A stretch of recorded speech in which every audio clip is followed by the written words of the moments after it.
हर गांव में कुछ न कुछ रहस्य छिपे होते हैं, लेकिन हमारे गांव का रहस्य सबसे डरावना था।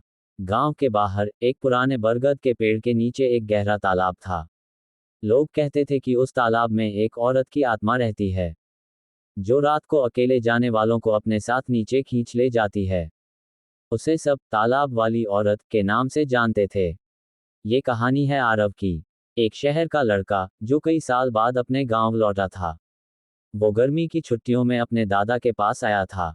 गांव का माहौल शांत था, मिट्टी की खुशबू, पुराने पेड़ और रात में झींगुरों की आवाज।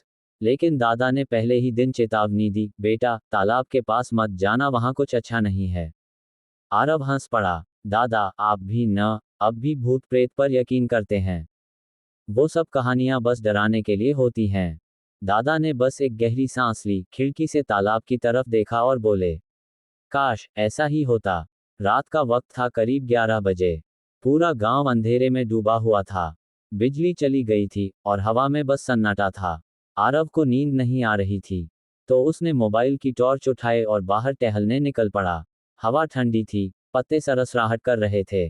अचानक उसे लगा जैसे कोई रो रहा है। वो आवाज बहुत धीमी थी, लेकिन साफ साफ सुनाई दे रही थी। तालाब तक पहुंचते ही उसने देखा, पानी के बीचों बीच एक औरत बैठी थी। उसके बाल लंबे थे, काले और पूरी तरह गीले। वो सफेद साड़ी में थी और रो रही थी। आरव बोला, अरे आप ठीक हैं? आपको मदद चाहिए? औरत ने सिर धीरे धीरे ऊपर उठाया। उसका चेहरा आधा जला हुआ था, आंखें लाल और होंठ काले पड़े हुए। आरव के शरीर में सिहरन दौड़ गई।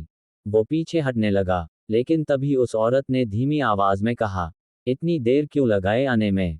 तुम तो वादा करके गए थे। आरव हड़बड़ा गया, क्या आप कौन हैं? मैं तो आपको जानता भी नहीं। आरव चीख पड़ा और पीछे भागने लगा, लेकिन उसका पैर फिसल गया और वो कीचड़ में गिर गया।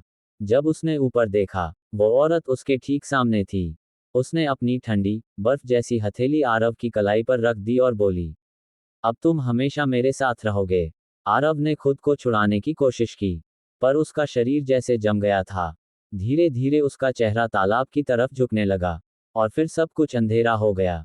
अगली सुबह दादा जब तालाब के पास पहुंचे, तो वहां बस आरव का एक जूता मिला। उन्होंने तालाब में झांका, और उन्हें लगा जैसे पानी के अंदर किसी की परछाई दिखी। वो आरव का चेहरा था, और उसके बगल में वही औरत मुस्कुरा रही थी। 1 साल बाद गांव में एक नया परिवार आया। उनकी छोटी बेटी चंपा रोज तालाब के किनारे खेलने जाती थी। एक दिन उसकी माँ ने देखा कि वो किसी से बातें कर रही है। माँ बोली, किससे बात कर रही हो बेटा? चंपा बोली, एक भैया हैं तालाब में, बहुत अच्छे हैं, कहते हैं कि वो मेरा दोस्त बनना चाहते हैं। माँ ने मुस्कुराकर पूछा, भैया का नाम क्या है? लड़की बोली, आरव। माँ सन्न रह गई। उस रात जब सब सो रहे थे, तालाब से वही धीमी हंसी की आवाज आई, एक औरत की और एक लड़के की। दोनों साथ हंस रहे थे। कहते हैं, आज भी जब कोई उस तालाब के पास जाता है, तो पानी में 2 परछाइयां नजर आती हैं, एक औरत की और एक नौजवान की। रात को जब हवा चलती है, तो पानी में लहरों के साथ किसी के बोलने की आवाज आती है, तुम लौट आओ, अब तो मेरे साथ रहो। और अगर कोई गलती से जवाब दे दे, तो वो आवाज उसे हमेशा के लिए अपने साथ खींच ले जाती है।